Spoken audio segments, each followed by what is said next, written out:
to you cleaning up the oil spill. First question, and I've got to, and I'll try to keep it short. You acknowledged a parent should not cross the street for a failing school. If you had the choice between Eastlake Elementary, the center of a cheating scandal, where parents knew their kids' scores made no sense, and Drew Charter, who was investing in their children, where would you put your kids? Again, I mean, here, if you want me to demonstrate an unequal grasp of the obvious, I will. But why don't you go on to the real question? All right. The second area where you're blaming is you're blaming the kids for having crappy parents. I'm sorry. You're blaming the children for having parents that aren't involved. These kids don't choose the circumstance of their birth. The education system is supposed to be the way you break the poverty cycle. How is it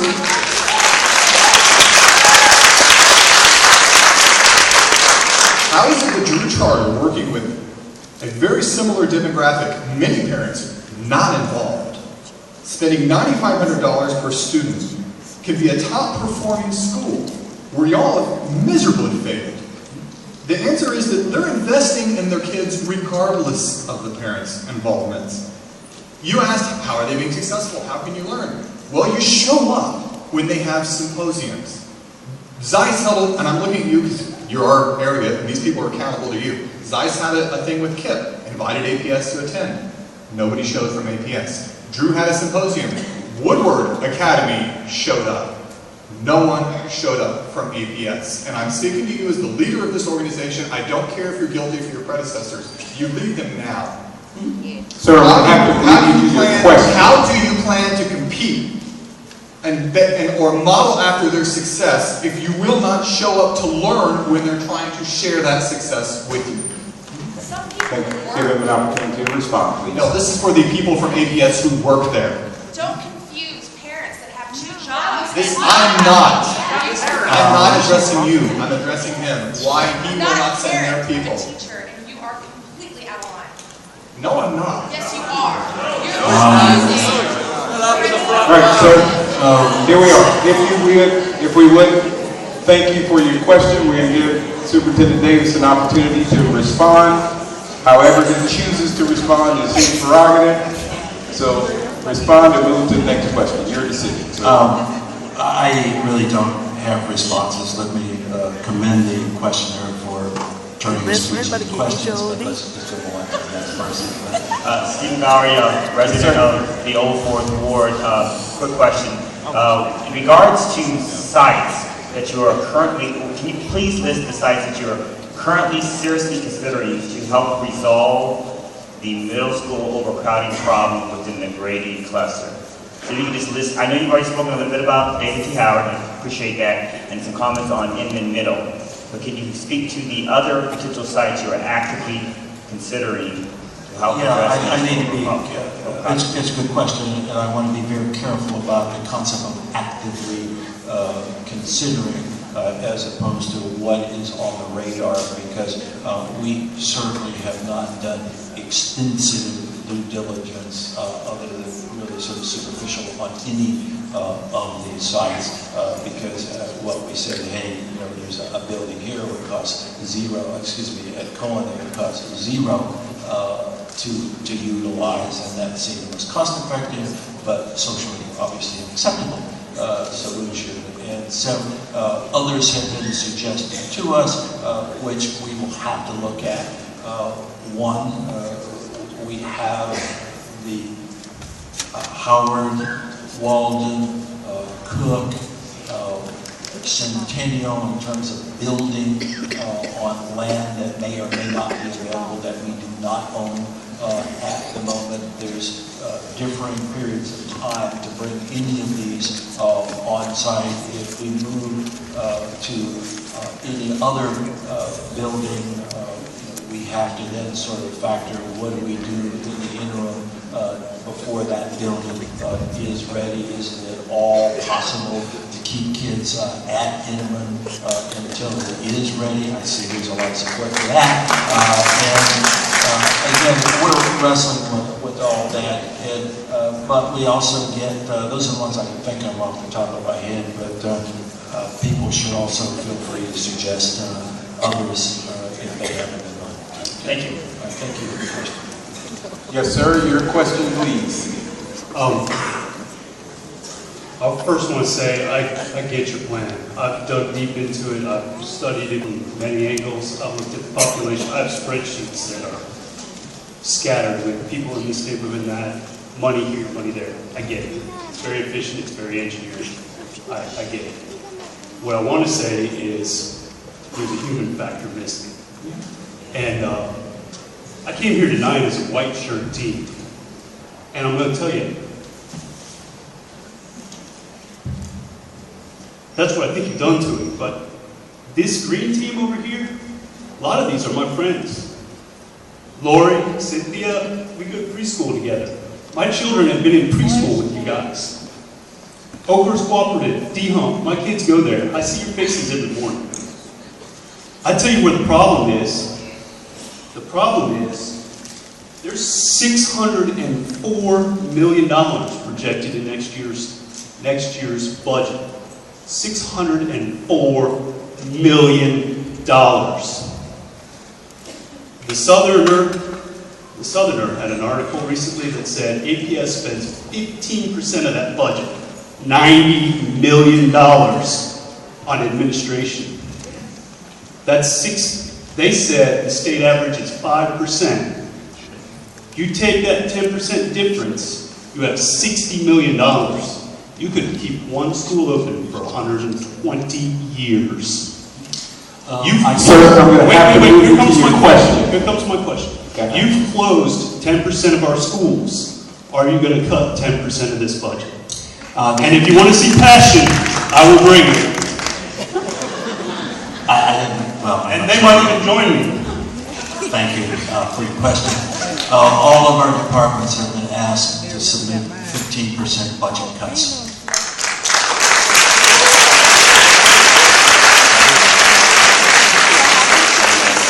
15% is $19 million. We will prioritize within that $90 million to try and reach our $60 million hole. And so if I had $60 million, I couldn't use it at the moment to keep schools open. I had to fill a $60 million hole in our budget. In doing that, one of the things I've said I wanted to do was make sure that those entities furthest away from the classroom are most impacted, and those are the people in our central office. And so, again, our goal is to get as many resources as we can into the hands of the teachers closest to the children. And I'm pretty confident as our budget begins to evolve, you will see substantial reductions in areas furthest away from the students. I appreciate it. Ladies and gentlemen, might I remind you, it's 20 minutes past 8. We promised you we would end at 8:30. I'm not sure if there's no way we're going to get to every person who has a question standing do we in have someone line. at the end of the line? Has the line's been capped? Yes, okay. If they were capped at 8 o'clock, then I certainly will stay and work through the questions that were in the line.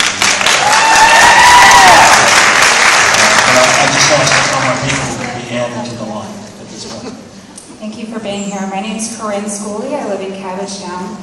And as you know, we do not have a neighborhood school within our neighborhood boundaries, and we've requested to be zoned to the neighborhood school for which we feel the closest ties, and that is Parkside. You have recommended that we be zoned to Whiteford Elementary. That's one of the recommendations of the demographers. And in the demographers' projections, they suggest that Whiteford, under this option, would be an enrollment of 54% capacity. They also suggested, I realize this is not your suggestion, that would be one of my questions, they also suggested to keep an eye on Whiteford, and if it doesn't reach sufficient capacity, that the school should be closed and should be merged into Burgess-Peterson. So my first question is whether that is an option on the table in your recommendation, that if Whiteford does not reach sufficient capacity, that it will be closed and our neighborhood will be zoned to another elementary school.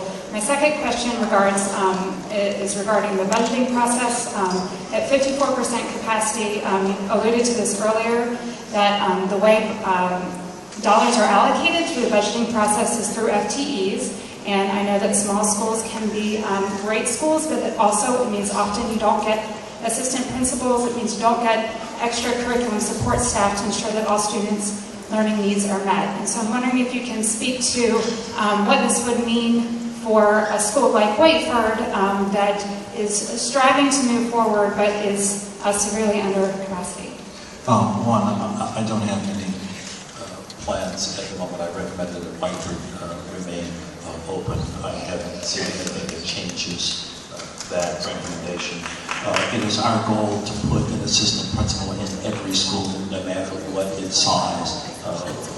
This fall, that statement is made under the assumption that we can close what we've recommended closing, but one of our goals has to be to put what is needed in every school to the extent that we can afford that. So that's one of the reasons I want to squeeze down our administrative activity and again move the resources closer to the school. And I should add that the statistic that was referenced earlier is a little off because of the large number of charter schools that we have, and under the state's classification, the money we send to charter schools is characterized as administrative cost instead of an instructional cost. And so I am not about to imply that we're thin administratively, but I do want to make it clear that that number is inflated beyond what the actual administrative expenses of the system are. Thank you. Thank you. Thank you, ma'am. Your question, sir? Yes, my name is Chris Bittner. I am a resident of Edgewood and a parent of a student at Tudor Elementary. And just really quick comment. You mentioned the fact that you lamented the fact that this process has pitted neighborhood against neighborhood, and I think it's not for nothing. I mean, I have plenty of friends that are zoned to Maryland. I go to church a few hundred yards away from where I live in Kingler Park. It's because there's so many inequalities in the way this process has been proceeded, and the fact that there's inconsistencies in the plans you put forward. So I can probably shut off listening at that point when I say that, but I do have a question. You said you like free money and you like to spend other people's money. So my question is, please share how you analyzed how the public-private place-based funds specific to Edgewood from organizations such as the Zeiss Foundation and Emory were factored into the decision to close Cohen. Steve Smith said everyone was aware of those funds, yet Dr. Bachman, right up here, when saying that Cohen students would have more access to resources such as nurses when combined with King Middle, didn't seem to be aware that there was a full medical clinic on site staffed with Emory physicians.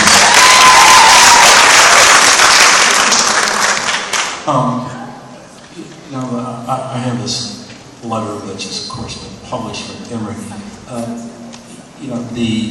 One of the arguments, of course, is that no funds are transferable. I am not sure, even after having read the letter from Emory, that is the case. It does, in fact, end by saying that regardless of the outcome, Emory will remain engaged with Atlanta Public Schools and contribute in any way that we can to improve outcomes for children, families, and communities. And that, to me, does not sound like an organization that's decommitting from APS based upon location. Again, I don't, you mentioned money, and I don't want to reduce this to a discussion about money, but if you want to talk about money, if you're talking about ongoing annual savings of $500,000 to $750,000, and you look at $1 million or a $2 million one-time type investment or a block investment, you're talking about paybacks and return on investments of shutting down that facility of 3 to 4 years in terms of payback. So you're talking about 25 to 30% return on the money. And so it's the monies that are being spent really aren't dispositive of this decision. They're certainly, I'm more aware of them now because I get all these nice letters telling me about every dollar that's invested. But unless people are investing on an annual basis amounts greater than what you would save consistently, and no one, and it's people are talking about making forward commitments to do that, as opposed to we have a 4-year grant to do this, and hopefully we can get a 4-year grant after that if we are lucky enough to be awarded that grant.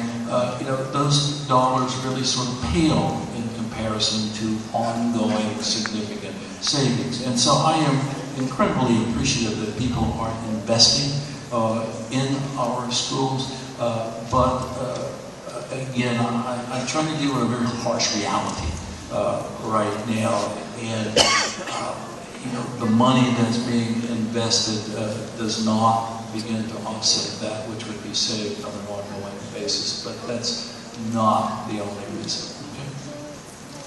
Thank you, sir. Thank you. Young lady to the left, if you would, your question. Hey, my name is Rena Walker, and I stay in the old 4th Ward community. And my question is a decision taking place on, a discussion is taking place on how to supplement schools in the old 4th Ward so they can be part with other schools in the greater cluster? I have visited a number of schools I'm not happy with. I've received pictures of schools that I'm appalled with, and I want to be careful because one of the other questioners rightly or wrongly accused me of blaming parents. So I want to blame a lot of people, including the administration, including the principals, including the teachers who are not, and as well as some parents who are not demanding excellence on an ongoing basis. There is no getting around the fact that our very best schools have parents who are relentlessly demanding.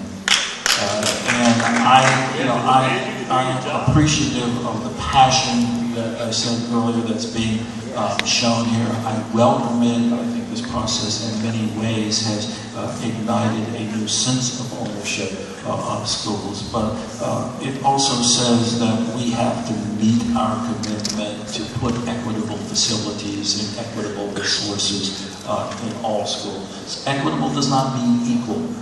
From my perspective, it means I need to understand the needs of that school and work to meet those needs. We have taken steps to do that.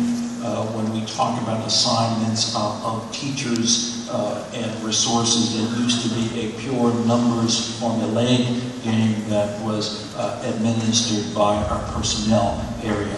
We have moved that out of the purview of personnel, and it is now a curriculum and instruction responsibility to define what is needed at each individual school, because the needs are different.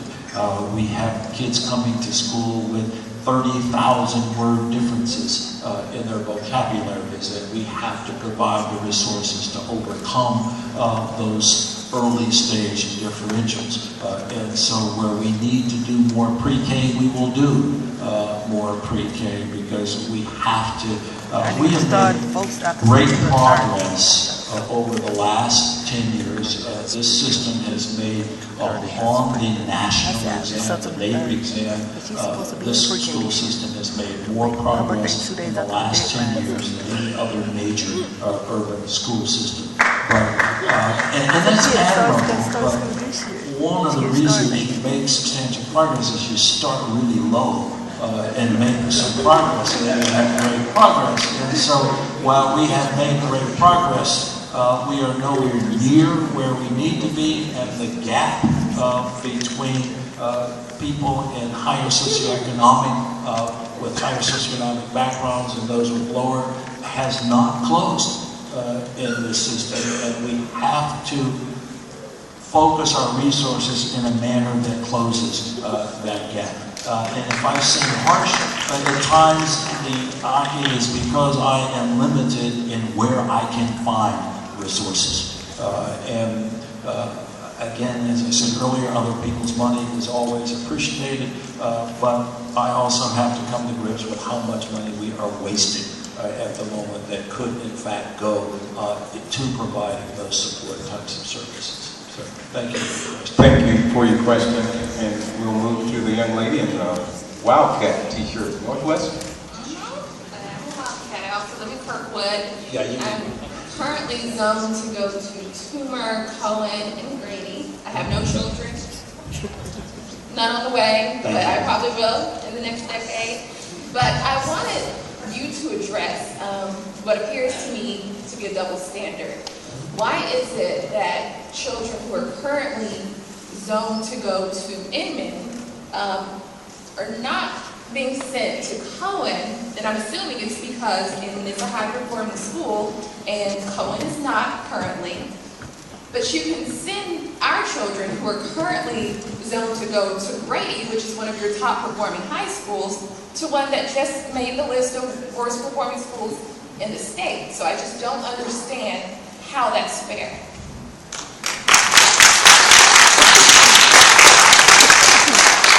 Again, that's an excellent question. Let me try and perhaps phrase the answer differently than I did earlier. What I've tried to get is to put every cluster in a position to be great and try to focus resources in a manner that will allow clusters to be great. And one of the things I want is for parents to have ownership through that cluster from the elementary school to the same middle school to the same high school. That is not the case with Cohen at the moment. Kids go off in different directions. They do not under what I have proposed, and I believe that from our perspective is the best model to utilize. Also, what I wrestle with in all of this in terms of performance is what is versus what can be. And we are going to make some rather hefty investments in what is today the feed into Jackson, starting with Jackson, moving backwards. And again, if Cohen remains open, we have to make substantial investments there. Just existing, the status quo is not acceptable to me, it is not acceptable to you, and the only way we can do that is to make investments, and primarily in teachers and leaders first. That we have to get people who absolutely know what they're doing, that we don't spend much, if any, on training our people, retraining and training our leaders to be good leaders. The best organizations have the best trained people, and they spend a lot of money training. Is this off? Training and retraining.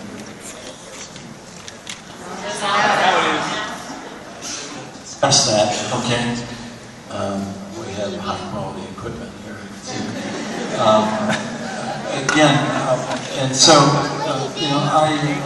appreciate your perspective. I'd like to think that we're not exercising any double standard.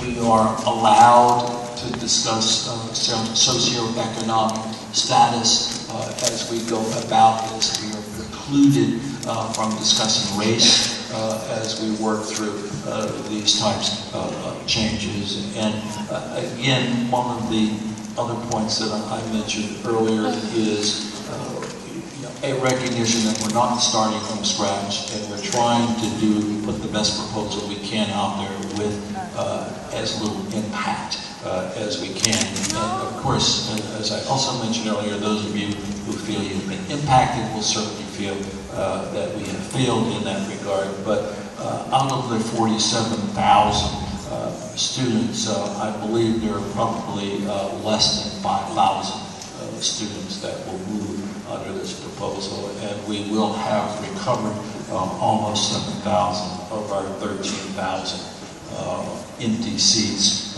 in terms of reducing those. And so, again, there are always other alternatives, and Again, I welcome comments on the website if people believe there is a better way, and I can only assure you that those comments are reviewed weekly, and that we ask what new ideas are out there and how should we, or if we should, respond to And I those. just have one other question, because I know the proposal was on the table, I'm not sure if it is now, about using Cohen as a 6th grade academy, but if that is the case, could the students who currently are zoned to go to Cohen not continue to go to that school along with the students that are currently would be in the 6th grade academy, and just continue through to the 7th and 8th grade, and allow the children that are going to Inman to continue going back to Inman for 7th and 8th? Is that an option?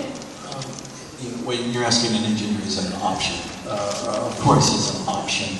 Is it an option that I would favor? The answer to that is no, because we'd be right back where we are now, 2 sets of kids going in 2 different directions and asking parents to take ownership of that, which I don't think is the best approach to take. Hi. Yes, ma'am. Corey Andre, a parent in the Old Fourth Ward, and I have a question about SPLOST dollars. I understand there was $30 million earmarked for a new Midtown Middle, and I know that that's not a part of the current proposal. So is there a possibility of that $30 million being redirected selfishly and specifically into the revitalization of David T. Howard, but basically within the grading cluster? Is there an opportunity for that to be redirected our way? Of course there's a possibility. A strong possibility, a realistic possibility. Let me say that the SPLOST dollars are not a contract. We don't have a commitment to spend them. We have put together a list of projects that says these are potential projects as our situation changes, as we restructure, as we reconfigure. There is flexibility in the SPLOST language to allow us to use those funds literally in support of much, if not all, of our building activity. And so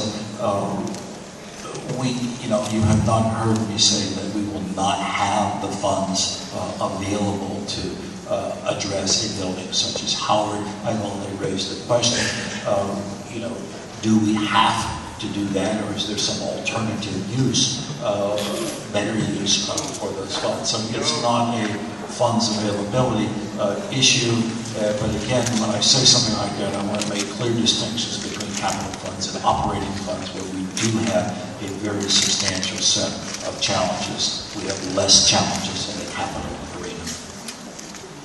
But if we build something, we have to operate it. $0. Yes, ma'am. Your question, please. I have a 6th grader. I don't think your mic is on. It may have the same disease this one does now.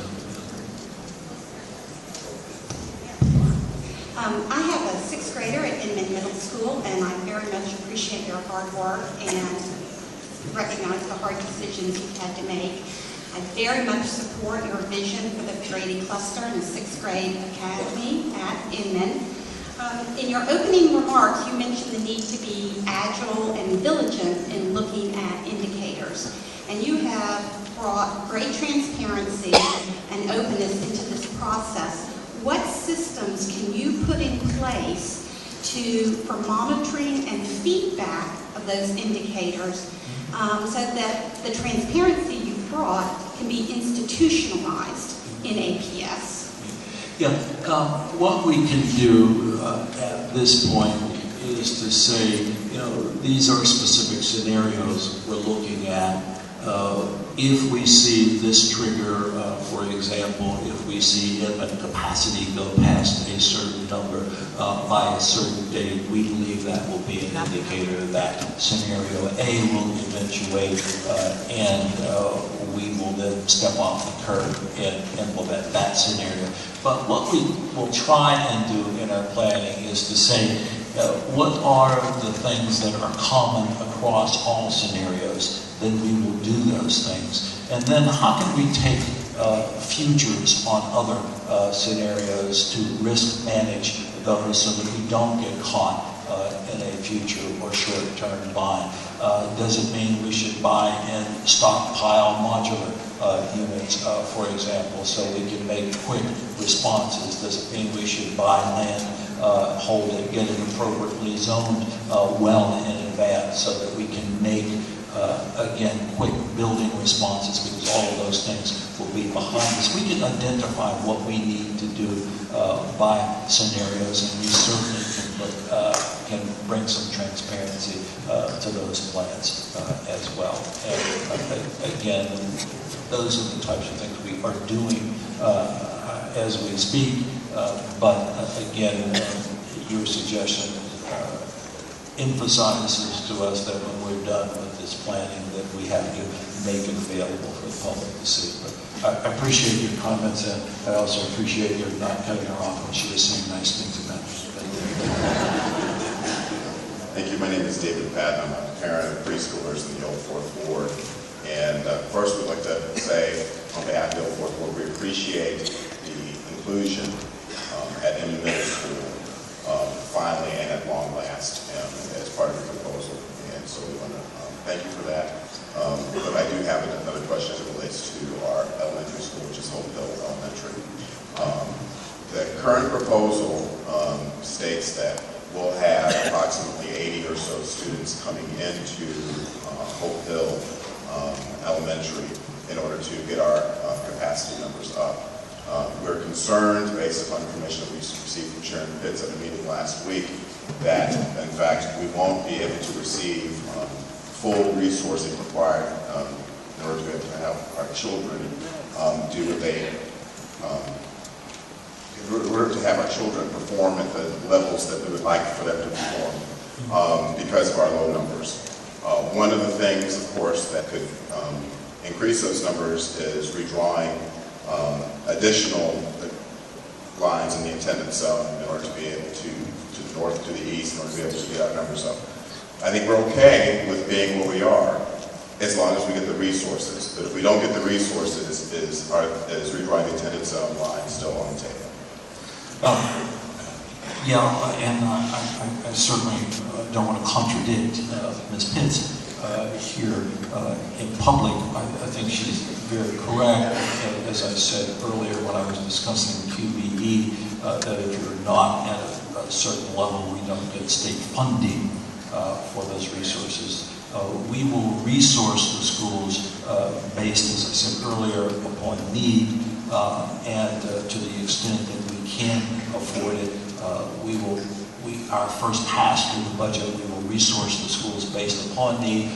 For example, every school, from our perspective, we're going to attempt to put first an assistant principal in every school, no matter what its size is at the moment. And then we'll sit back and say, what does it take to do that? Then we'll look at what can we eliminate elsewhere, how can we be more efficient and productive to put the support and the resources in every school that is needed. And so, again, part of our challenge, of course, it will always be insufficient resources, but you should not assume in advance that because you're slightly under 400, that you will be under-resourced because of that. I would not make that assumption at this point. Thank you. Hi, good evening. I'm a parent in the Kirkwood community. And without being too worried, I want to address what I've heard and what I'm hearing and just be straight to the point with you. I think as a parent, everyone sitting in here wants the best education for their child, quality education, educational excellence. And it's my understanding that we're addressing two things. We're addressing overcrowding and we're addressing quality of education. But I want to start off by asking this question because I've heard you say it a couple of times.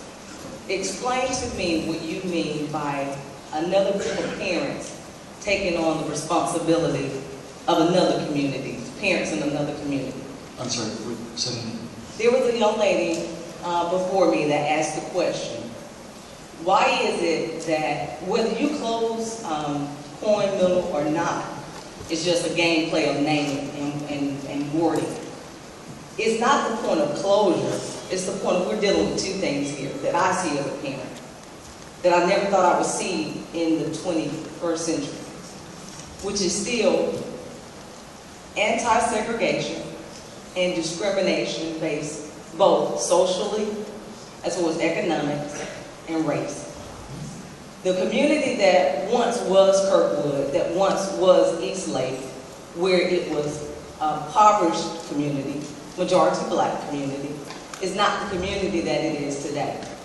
And with me being a new parent moving into that community, by no means would I ever ask your community to take on the responsibility of me as a parent. Because what you're implying when you say that is Kirkwood parents aren't involved.